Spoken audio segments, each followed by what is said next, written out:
नमस्कार, मैं हूं राजेश चौहान। आप देख रहे हैं लिविंग इंडिया न्यूज। किसान परेशान हैं, उनकी फसलों में नील गायों का घमासान है। नील गायों के झुंड खेतों में खड़ी फसलों के दुश्मन बन गए हैं। फसलों के साथ साथ नील गायों ने बाग बगीचों को उजाड़ कर रख दिया है। पाप और कोप से आशंकित किसान नील गायों को मार भगाने में भी नाकाम साबित हो चुके हैं। इसी बीच किसान अपने तरीके से नील गायों को खदेड़ने के हथकंडे अपना रहे हैं। कुरुक्षेत्र में एक किसान ने नील गाय से फसल बचाने का अनोखा उपाय ढूंढ निकाला है। इस बेहद सस्ते और आसान तरीके से नील गायों को फसलों से दूर रखने में उन्हें काफी हद तक कामयाबी भी मिल गई है। यदि आप भी नील गाय के आतंक से परेशान हैं तो आपके लिए भी यह फार्मूला कारगर साबित हो सकता है। इससे पहले कि हम आपको नील गाय को खदेड़ने का उपाय दिखाएं, एक बार नील गाय के नोमेनक्लेचर और नेचर को समझना जरूरी है।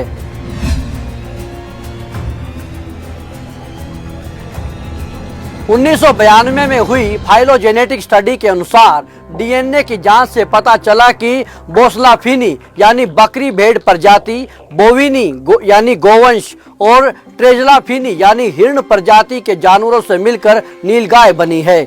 यह लोहे के समान सलेटी रंग का अथवा धूसर नीले रंग का हष्ट-पुष्ट जानवर होता है। नीलगाय की नाक से लेकर पूंछ के सिरे तक की लंबाई लगभग 2.5 मीटर और कंधे की ऊंचाई लगभग 1.5 मीटर होती है। उसका वजन 250 किलोग्राम तक हो सकता है। मादाएं कुछ छोटी होती हैं, केवल नरों में छोटे नुकीले सींग होते हैं जो लगभग 20 सेंटीमीटर लंबे होते हैं। नीलगाय को नरम चारा बेहद पसंद है, इसलिए वह फसलों के ऊपरी हिस्से व पत्तियों को बड़े चाव से खाता है। इसके चलते फसलें बर्बाद हो जाती हैं और रही सही कसर नीलगाय फसलों को पैरों से रौंदकर पूरी कर देते हैं। ऊबड़ खाबड़ जमीन पर भी वह घोड़े की तरह तेजी से और बिना थके काफी दूर तक दौड़ सकते हैं। लिहाजा नीलगाय किसानों और उनकी फसलों के दुश्मन बन गए हैं। 2 दशक पहले भारत में इनकी संख्या लगभग 10 लाख आंकी गई थी। अब यह आंकड़ा और किसानों की परेशानी कई गुना बढ़ चुकी है। कुरुक्षेत्र के किसान रघुवीर सिंह ने नीलगाय को खदेड़ने के लिए आसान सा उपाय खोज लिया है। दरअसल रघुवीर सिंह पोल्ट्री फार्म चलाते हैं। उन्होंने देखा कि जहां टूटे हुए अंडे और जर्दी डालते हैं वहां नीलगाय नहीं आती हैं। रघुवीर सिंह ने मुर्गी के अंडे से घोल बनाकर फसलों पर उसका छिड़काव किया तो नीलगाय पास नहीं फटके। आइए रघुवीर सिंह से समझते हैं पूरा फार्मूला। हमारे यहाँ नील गायें बहुत अत्यधिक मात्रा में है। कुछ यहाँ हमारे आसपास में गन्ना जो पैदा करते हैं उसमें इन्होंने अपने डेरे बनाए हुए हैं और उससे जो आम फसलें हैं उनको बहुत ज़्यादा नुकसान करती है। हमने उनके बचाव के लिए एक फार्मूला इजाद किया है। 5 अंडे, 50 ग्राम सरफ, 15 लीटर पानी में उसको मिश्रण करके पूरा मिला के अच्छी तरह मिला के और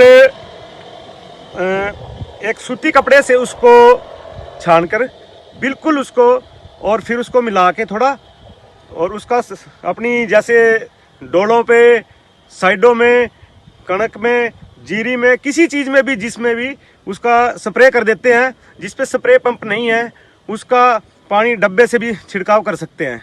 उससे ना ही तो नीलगाय का ही नुकसान होता है और ना ही किसान को कोई इतनी बड़ी मात्रा में कोई नुकसान होता है। 5 अंडे, 50 ग्राम सरफ हर आदमी कर सकता है। और इसमें अंडे ब्रेकेज, जैसे हमारी पोल्ट्री है नज़दीक, ब्रेकेज मिल जाती है, वो भी फ्री का काम है। इससे लगभग कम से कम सर्दियों में तो जैसे बरसातों में सर्दियों में 15 दिन असर रहता है, वैसे गर्मियों में इसका लगभग 1 महीना 1.5 महीना असर रहता है। उससे नीलगायें, इस स्मेल से नीलगायें पीछे हटती है। तो आपने देखा, मामूली सी लागत और मेहनत से नीलगायों को खदेड़ा जा सकता है। सबसे बड़ी बात है यह तरीका न तो हिंसक है और न ही खर्चीला। दरअसल अंडे और सरफ के घोल की गंध ही शायद नीलगाय को माफिक नहीं आती। यह तरीका किसान को रास आ जाए तो इससे बेहतर और क्या होगा। हरियाणा की तमाम खबरों और सभी जानकारियों के लिए अभी सब्सक्राइब करें लिविंग इंडिया न्यूज हरियाणा का यूट्यूब चैनल को सब्सक्राइब करने के लिए बेल आइकॉन दबाना ना भूलें।